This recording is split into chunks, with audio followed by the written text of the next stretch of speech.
Ano ba ang lagay ng isang car wash boy sa Lungsod ng Mandaluyong? Sinaksak siya ng pinsan ng isang nakaalita niya sa trabaho at kuwang-kuwa sa CCTV camera ang pangyayari. Si Mark Zambrano, naka-alerto 24, eksklusibo.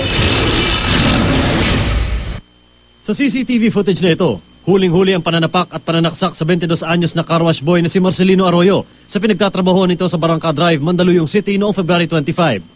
Sa video, makikitang nakatabi pa ng suspect na kinilalang isang alias Charlie ang biktima sa tindahan sa tapat ng car wash. Maya-maya lang, bigla na lang nitong sinapak ang biktima at inundayan ng saksak.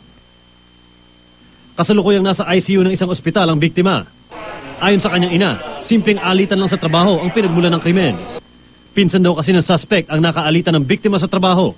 Nagkukwentuhan sila, ang sabi daw nung isa doon, "Kuya, bakit nandito ka?" Sabi niya, "Ilalabas ko lang yung pinsan ko. Kukunin ko kasi meron daw ditong baguhan na inaapi yung anak ko." Nagsalita yung anak ko, sabi, "Pare, ako yata ang pinariringgan mo." Sabay tayo, sinapak na siya. Yun lang ang sinabi sa amin. Ang Mandaluyong Police nagsagawa na raw ng manhunt operation laban sa suspect na posibleng maharap sa kasong attempted murder. Nag-form na ako ng team na mag-iimbestiga niyan, mag-surveillance. Kasi meron mang CCTV baka makatulong yun. Isa pa, yung mga kilala siya ng mga, kasi dating nagtrabaho yan dun eh. Nananawagan naman ang pamilya ng biktima sa sinumang nakakakilala sa suspect at sa mga may impormasyon sa kinaroroonan nito. Mark Zambrano, naka-alerto 24.